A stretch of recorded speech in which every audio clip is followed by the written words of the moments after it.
Sir coffee sir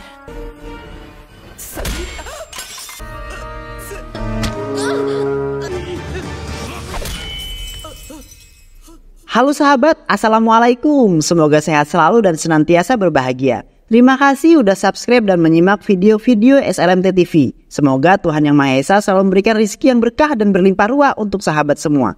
Nah, kali ini SLMT TV akan membawakan alur cerita film yang berjudul Guardian 2024. Bagaimana keseruan filmnya? Nggak perlu banyak basa-basi, ini dia alur ceritanya.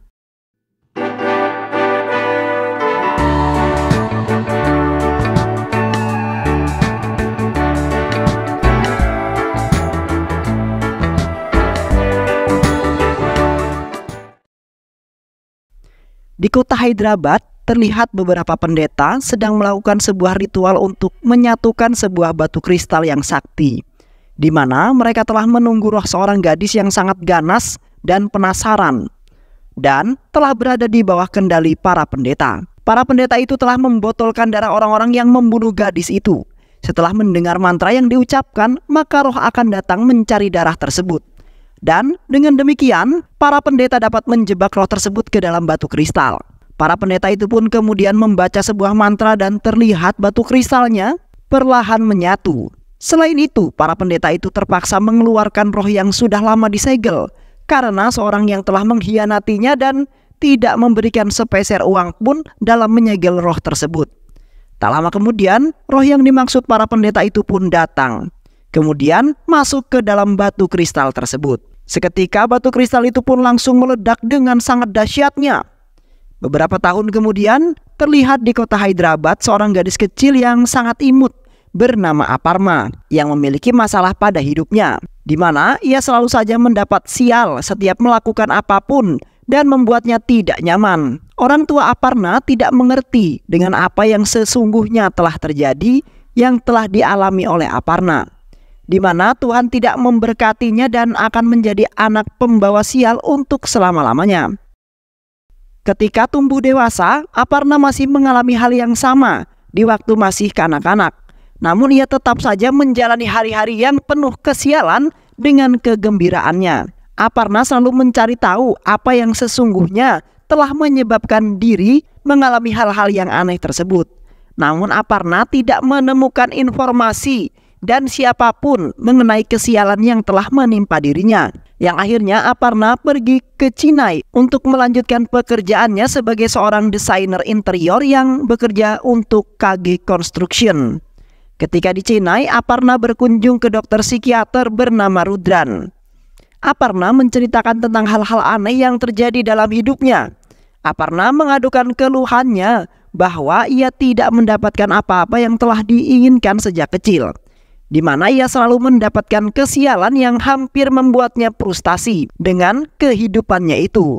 Dokter kemudian mengatakan bahwa itu adalah sebuah peristiwa yang biasa aja yang sering terjadi dalam kehidupan setiap orang, di mana lebih sering terjadi pada kasus ataupun yang membuat Aparna trauma.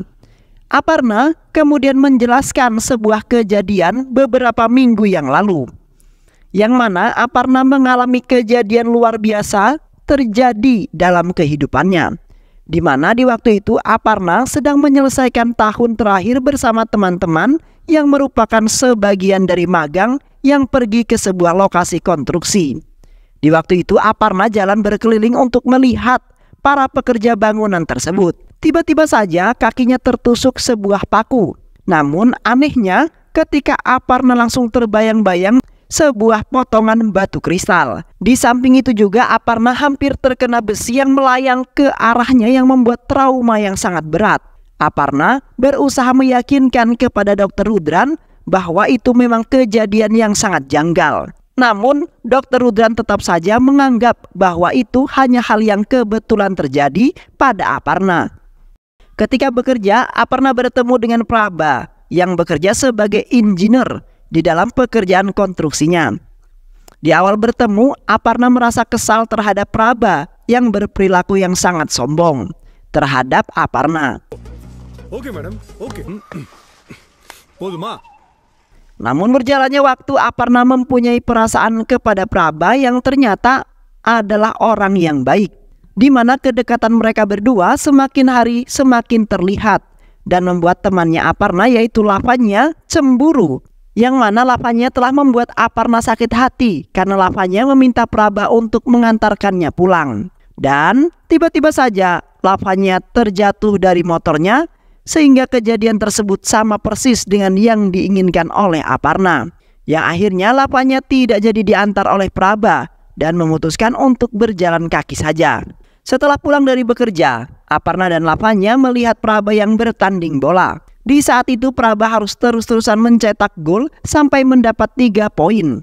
Di samping itu, tim lawan merasa sangat kesal karena timnya Prabha akan mengalahkan mereka. Seketika Aparna mempunyai keinginan bahwa tim lawan bisa mengalahkan timnya Prabha. Dan tak lama kemudian, keinginan Aparna di mana tim lawan berhasil mencetak gol sebanyak 4 poin. Sontak Aparna merasa ada yang janggal dalam kejadian-kejadian yang terlewat di pikirannya. Dan terjadi dengan secepat mungkin dan justru sangat presisi. Beberapa hari kemudian ketika berada di kantor, Aparna merasa sangat kesal dan mempunyai niat buruk terhadap Dumanti yang telah merebut pekerjaannya, di mana bos perusahaannya akan menggunakan proyek yang telah dikerjakan oleh Dumanti. Di samping niat buruk terlintas di pikirannya Aparna dan segera terjadi. Tak lama kemudian entah apa yang telah merasuki Dumanti yang tiba-tiba saja menjedotkan kepalanya ke jendela kaca perusahaannya. Yang akhirnya Dumanti terjatuh dari tingkat 2 dan tewas dengan sangat mengenaskan. Lantas Aparna merasa kebingungan karena apa yang telah dia pikirkan seketika semuanya terjadi menjadi sebuah kenyataan yang nyata. Di malam harinya Aparna mengejar manajer perusahaannya yang hampir melecehkan Lavanya. Tidak hanya itu saja, manajer itu ternyata telah menghamili kliennya. Di malam itu manajer tersebut dikejar beberapa orang pembawa parang yang merupakan saudara dari wanita yang telah dihamilinya. Beruntung Aparna berhasil mencegah kejadian buruk yang hampir menimpa manajer tersebut. Namun tiba-tiba saja sebuah baja melayang dan mengenai leher manajer tersebut. Sontak Aparna syok karena lehernya terluka dan manajer itu tewas di malam itu juga dengan sangat mengenaskan. Aparna merasa trauma dengan semua kejadian yang telah ia lihat dan alami. Aparna tidak ingin semua itu menghantui kehidupannya yang sangat menyenangkan tersebut. Seketika Aparna teringat dengan sebuah batu kristal yang telah ia temukan di proyek konstruksinya.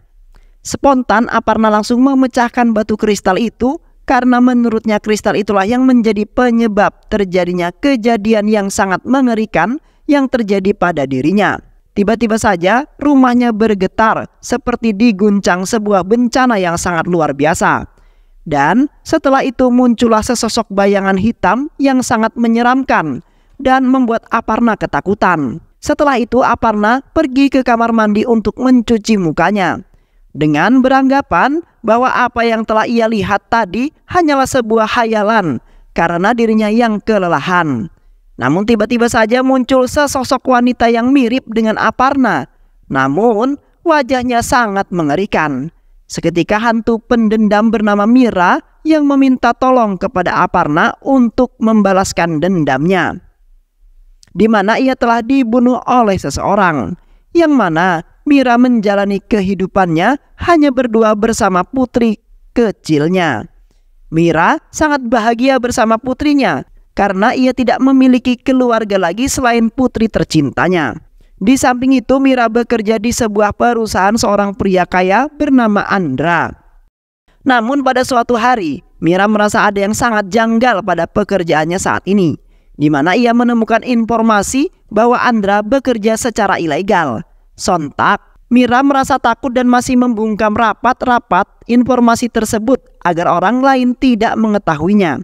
Di sisi lain Andra mendapat sebuah informasi dari anak buahnya bahwa Mira sudah mengetahui kalau Andra bekerja secara ilegal, yang mana Mira telah menyimpan sebuah dokumen yang menjelaskan tentang masalah tersebut. Beruntungnya Mira tidak membuka suara kepada polisi ataupun orang-orang karena ia merasa sangat takut. Namun Andra meminta kepada anak buahnya untuk melakukan sesuatu terhadap Mira agar ia tidak membuka suara mengenai masalah tersebut. karena ditakutkan Mira akan melaporkannya ke polisi karena ia merasa tidak nyaman dalam pekerjaannya itu. Di rumahnya Mira, terlihat Mira sedang menyiapkan pesta ulang tahun untuk putri kecilnya. Namun di saat itu Andra dan anak buahnya sudah berada di dalam rumahnya Mira. Dengan modusnya Andra meminta Mira untuk membuatkan sebuah kopi, sedangkan anak buahnya menutup semua pintu dan jendela rumahnya. Ketika Mira hendak memberikan kopi kepada Andra, namun tiba-tiba anak buahnya Andra memukul kepala Mira dengan sangat kuat. Seketika Mira langsung sempoyongan dan tak berdaya lagi. Andra terpaksa melakukan hal tersebut karena ia tidak ingin Mira yang sudah mengetahui perusahaan ilegalnya akan membuka suara. Anak buahnya Andra kemudian menyeret Mira ke dapur yang di saat itu diletakkan di samping sebuah gas dapur dan bensin yang akan digunakan untuk membakar rumahnya Mira. Tak lama kemudian anak buahnya Andra membakar rumahnya Mira dengan Mira yang berada di dalam rumah tersebut juga. Dan setelah itu Andra dan anak buahnya pergi dari tempat tersebut tanpa merasa bersalah sama sekali. Beberapa hari kemudian Andra mendatangkan seorang pendeta bernama Gautan, yang mana roh Mira telah menghantuinya setiap hari. Gautan kemudian langsung menggunakan energi spiritualnya untuk menangkap roh Mira yang sudah mengganas. Dan di saat itu roh Mira telah dilemparkan ke dalam laut dan telah disegel agar tidak bisa terlepas. Yang akhirnya roh Mira tidak mengganggu Andra kembali. Di malam harinya terlihat Aparna baru saja pulang dari bekerja. Namun tiba-tiba beberapa orang jahat telah menghadangnya saat di jalan, yang kemudian menangkapnya. Yang ternyata orang-orang tersebut adalah anak buahnya Andra, yang sudah mengetahui dari pendeta Gautan bahwa roh Mira berada di dalam tubuhnya Aparna dan ingin membalaskan dendamnya yang sangat mendalam. Namun di malam itu Aparna langsung berubah menjadi rohnya Mira dan berhasil melepas ikatan yang mengikat tangannya Aparna. Roh Mira kemudian langsung menikam Andra karena telah membunuhnya pada waktu itu. Tanpa basa-basi lagi, roh Mira langsung menghabisi Andra dengan memukul kepalanya hingga masuk ke dalam tanah. Yang akhirnya Andra dan dendam terhadap orang pertama yang telah membunuh Mira telah terbalaskan. Keesokan harinya Aparna pergi ke panti asuhan di mana putri kecilnya Mira berada di sana. Terlihat putri kecilnya Mira sangat malang dan tidak bisa menikmati kehidupan seperti waktu itu. Di samping itu putri kecilnya Mira merasa tersiksa karena penjaga panti memperlakukannya dengan sangat kejam. Seketika roh Mira keluar untuk melihat penderitaan putri kecilnya Aparna. Roh Mira kemudian menatap pria yang memperlakukan putri kecilnya sangat buruk. Namun tiba-tiba saja wajah pria tersebut memerah seperti terbakar setelah mencuci mukanya. Sementara itu roh Mira merasa sangat puas dengan penderitaan pria yang telah berbuat kejam terhadap putri yang sangat dia cintai. Setelah itu Aparna pergi ke klinik psikiater Rudran dengan wujud roh Mira yang ingin membalaskan sebuah dendam yang sangat mendalam, yang ternyata Dr. Rudran memiliki hubungan dan bekerja sama dengan Andra dalam membunuh Mira. Namun karena Dr. Rudran tidak mengakui kesalahannya itu, akhirnya roh Mira langsung membunuh Dr. Rudran dengan sangat mengenaskan. Keesokan harinya Aparna mengajak putri kecilnya Mira pergi jalan-jalan karena sebagian besar permintaan rohnya Mira. Rohnya Mira sangat menginginkan putri kecilnya bisa tersenyum dengan sangat bahagia seperti dulu lagi. Karena kini putri kecilnya tidak bisa merasakan kebahagiaan seperti dulu, melainkan kekejaman dan tidak ada sebuah kasih sayang yang telah diberikan di panti asuhan di mana putrinya Mira diasuh. Setelah itu Aparna, Praba dan putri kecilnya Mira pergi ke sebuah restoran untuk makan malam. Di samping itu Aparna bertemu dengan sekretaris perusahaan Andra yang menjadi mangsa Mira yang ketiga. Roh Mira kemudian mendatangi pria itu dan melakukan apa yang ia inginkan. Namun di malam itu rohnya Mira gagal membunuh pria tersebut karena putri kecilnya mengajak pulang karena sudah larut malam. Sepulang pria itu dan keluarganya ke rumah, Pria tersebut langsung cepat-cepat masuk ke dalam kamarnya karena sangat ketakutan.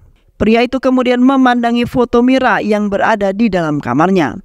Namun tiba-tiba di balik fotonya itu keluar sebuah tangan yang sangat menyeramkan, yang ternyata itu adalah rohnya si Mira. Rohnya Mira kemudian memanipulasi istri dan anaknya pria tersebut untuk membalaskan dendamnya karena merasa dendamnya belum terbayarkan.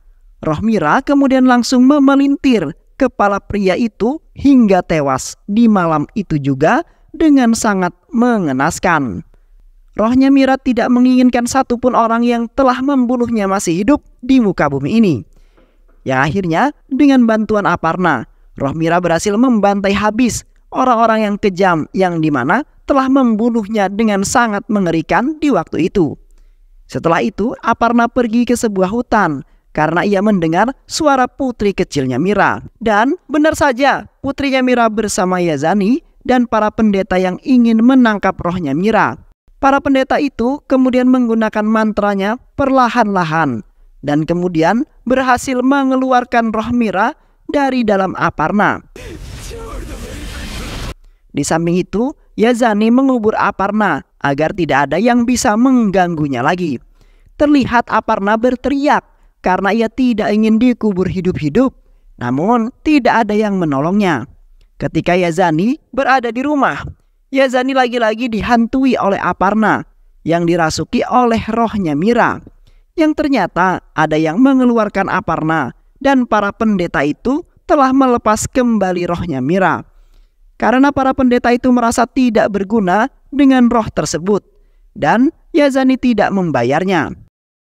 Yang mana di malam itu Yazani dibantai habis oleh rohnya Mira yang sudah sangat murka dengan sangat ganas. Roh Mira langsung membunuh Yazani dengan sangat sadis. Yang akhirnya dendam rohnya Mira yang terakhir sudah terbalaskan karena Yazani sudah tewas dengan mengenaskan.